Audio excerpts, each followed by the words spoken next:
She's a certified financial planner, author, and money therapist who brings a compassionate, whole person approach to the conversation about money. Her work explores how safety, stress, and early experiences shape our financial lives, and how healing those patterns can open us up to some greater ease and support and abundance. Welcome to the summit, Julie. Thank you for having me. I appreciate being here.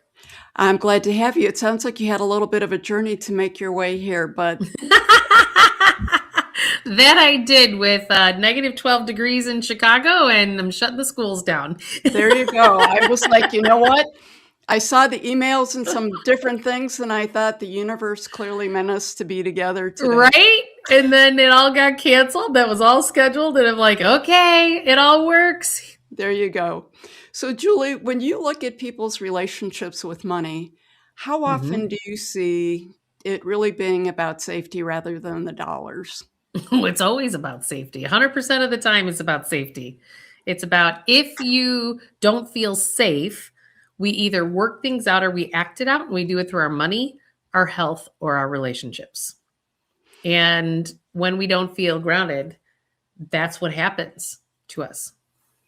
Okay, so in your work, what are a few of the common survival signals that you see that show up specifically around money without people realizing that's even what's happening? Well, I would say probably one of the more obvious ones that people see is the spending hangover that everybody has in January after the holidays. Talk more about that.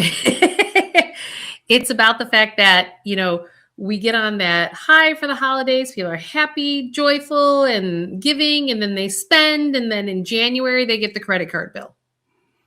That makes sense. And then all of a sudden they're like, oh, because then we feel it built up, feel good, joyful, and then we create contraction. And you can't receive when your nervous system is contracting. That makes sense. So when you hear people say, I can't relax until I have more money, thoughts on you have to relax and then you will get more money. Okay. So what may they be? Could they be trying to protect themselves from something else when they say that? Or I don't believe that they're necessarily protecting themselves. I think what it is that we don't realize that money is the result of how we're plugging into the world. We believe we have to go get the money, go get the job, go get the opportunity, and then everything will be fine. But actually, it's the complete opposite. What it is that you need to, so the human heart, and science has proved this, an organization called heartmath.org has done all the research on this, that your heart is the biggest magnet on the planet. And if you want to attract more money as a result, you have to do the things that are in alignment with your heart, not your mind, not your anxieties, not your, I'm supposed to do it this way because I'm a good girl, I'm a good boy, whatever that is that you're trying to still prove to your parents from your childhood. That's all hardwired into our amygdala. But it's about, I ask people, they're like, what's the smart financial decision? I'm like, well, which one makes you giggle more? And they're like, what? I go, well, which one does your heart want? I'll give you a great example of this. Okay. I have a client who's part of the C-suite and didn't grow up there, grew up on food stamps, came from nothing. And he just worked hard, went to a great Big Ten university, climbed the ranks, super smart computer engineer. And as he grew in his career, your left brain tells you, well, these are the boxes I have to check to be successful, right? Following the boxes. And he got the opportunity to be next in line for the C-suite in his last job choice. Well, the two jobs before that, he actually chose the one that his brain actually said, okay, tactically, this is probably the right move, blah, blah, blah. But none of them followed his heart. This one, he actually followed his heart, and it's all expanding. He's got more money, bigger bonuses, Because when you choose your heart, which is the biggest magnet, it raises your vibration, and then you attract more money because you're opening yourself. When you follow your heart, you're opening yourself up to receive more. And so you get more promotions, more bonuses, bigger raises. Happens all the time. So it's all about that capacity to receive. Correct. Beautiful. And keeping your nervous system not hijacked.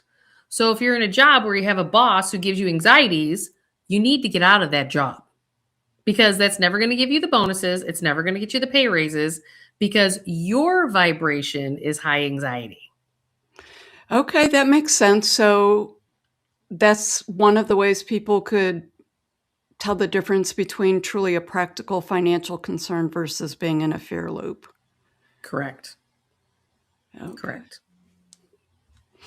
So we don't even realize. One of the things that I can say to that is we've spent up to this point in our lives plugging into the world a certain way. And I believe most people feel like they've done it the right way. Like they always thought they were trying to do the right thing, right? I would agree.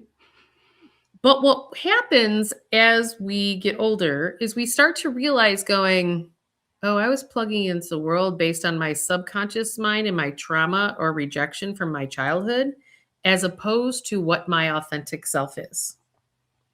And once we start to become aware, what I always call this, it's like your midlife crisis. Your soul came in here to live a path, and say this is the path that your soul decided to come in. And then you have free choice to make your own decisions.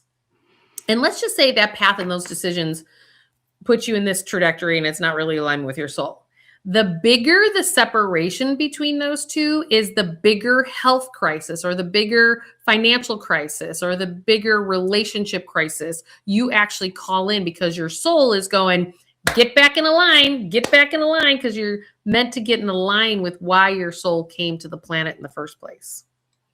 And I have watched people call in these crises because they didn't shift when the signs were there along the way. But the question is, were we listening or hearing it?